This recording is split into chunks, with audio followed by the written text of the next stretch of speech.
Jadi sebenarnya dulu waktu pertama kali diperkenalkan ya di awal-awal saya sudah pernah menggunakan Brave teman-teman, dan sebenarnya cukup enak ya untuk digunakan harian teman-teman, untuk browsing biasa, untuk kerja, kemudian untuknya intinya untuk browsing sehari-hari lah teman-teman.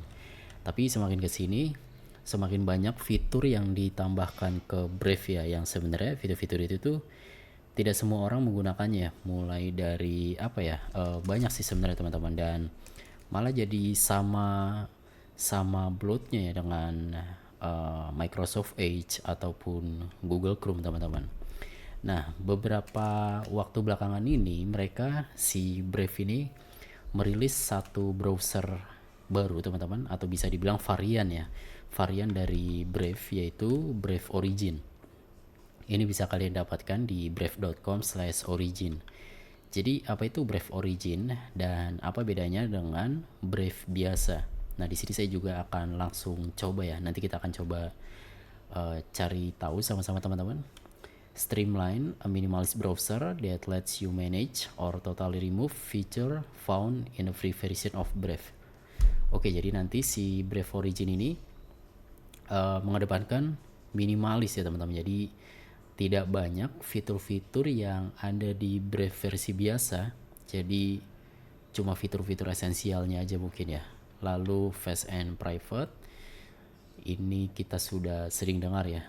Simplified to the core of Brave industry, leading ad blocking and privacy protection, plus best in class speed. Oke, always current.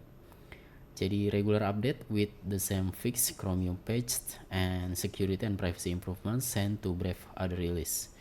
Oke, jadi selalu terbaru. Brave your wave.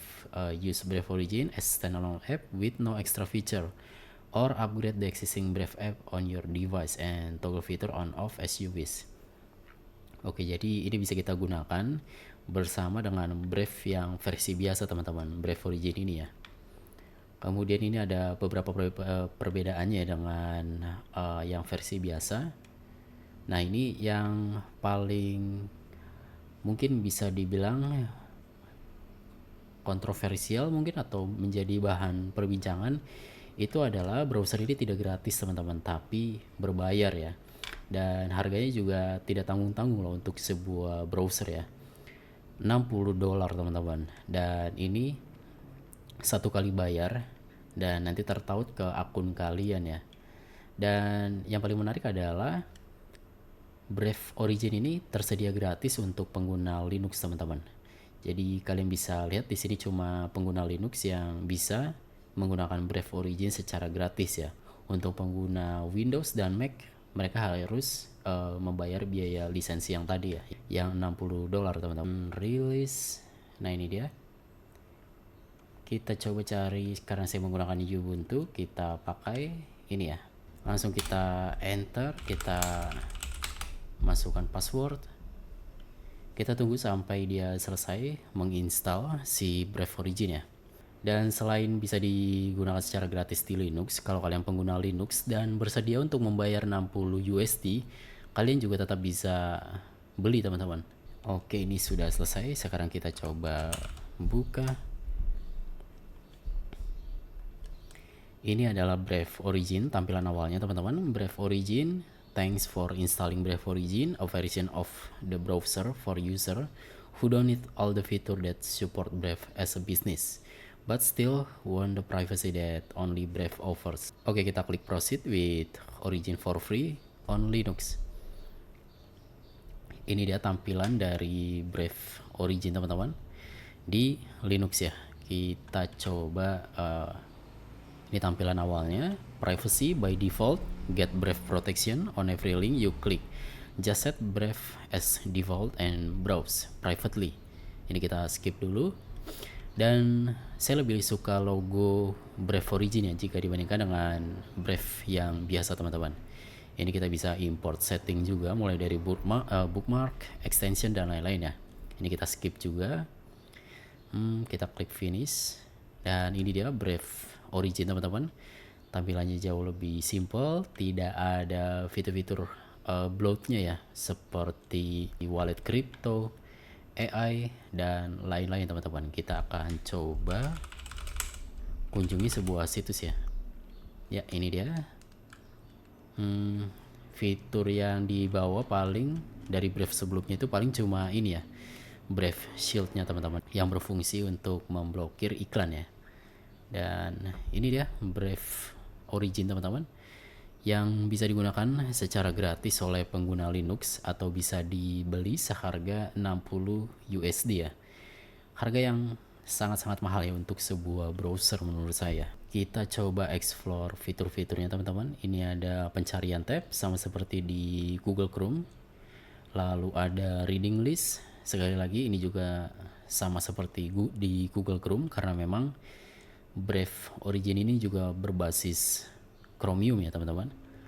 Lalu kita coba cek pengaturannya. Ini ada new tab, new window, new private window, ada sidebar. Kita coba aktifkan sidebarnya. Oke. Oh, sidebarnya tuh maksudnya ini ya. Saya pikir sidebar itu yang untuk di samping itu loh. Coba kita lihat yang lainnya. Ini ada password and fill, history, bookmark. Ya, tidak berbeda jauh ya dengan Chromium. Lalu ada setting. Kita coba masuk ke setting. Oke, ini juga identik dengan Google Chrome. Appearance kita bisa pakai GTK atau Qt. Kemudian ada sync, dan untuk sinkronisasi di Brave itu cukup unik ya teman-teman. Jadi dia tidak pakai akun tapi pakai semacam peer to peer gitu ya kalau nggak salah ya. Dan kita tinggal scan aja QR code-nya dari Brave di HP kita atau di perangkat kita yang lain teman-teman. Lalu ada search engine, dia defaultnya pakai search engine mereka sendiri teman-teman, yaitu Brave Search. Tapi kalau kalian tidak mau pakai Brave Search bisa diganti pakai Google, Qwan, DuckDuckGo, dan yang lainnya. Coba kita pakai Brave Search dulu ya untuk mencari sesuatu. Oh ya benar, jadi kalau kita mencari sesuatu di Brave teman-teman, dia akan langsung secara otomatis menggunakan Brave Search ya, kecuali kalau kita memang menggantinya di sini teman-teman. Improve Search Suggestion, ini dia secara otomatis aktif. Extension ini juga bisa kita gunakan untuk menginstal ekstensi Google Chrome ya. Dan seperti ini aja teman-teman, browser seharga $60 ya. Dan $60 itu sekarang berapa ya? Kita coba cek ya. 1 juta rupiah 86.000 teman-teman, angka yang sangat lumayan untuk di kondisi ekonomi seperti ini ya. Terakhir, apakah 60 USD itu worth it teman-teman untuk sebuah browser? Semuanya kembali lagi ke kalian ya.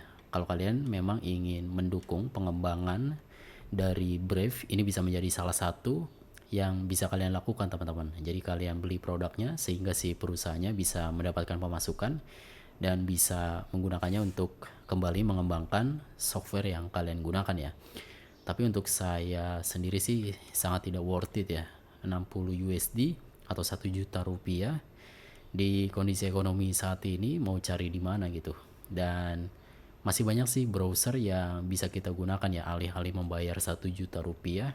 Ada Firefox, ada banyak lagi sih yang secara fitur jauh lebih menarik jika dibandingkan dengan Brave Origin seperti ini. Kalau hanya untuk fitur privasinya, saya rasa yang lainnya juga tidak kalah bagus ya. Tapi ya sekali lagi semuanya kembali ke pilihan kalian masing-masing teman-teman. Barangkali di antara kalian memang ada yang ingin mendukung Brave, ya membayar untuk Brave Origin ini ya salah satu caranya ya, dan itu sah-sah aja. Semua kembali ke pilihan masing-masing teman-teman.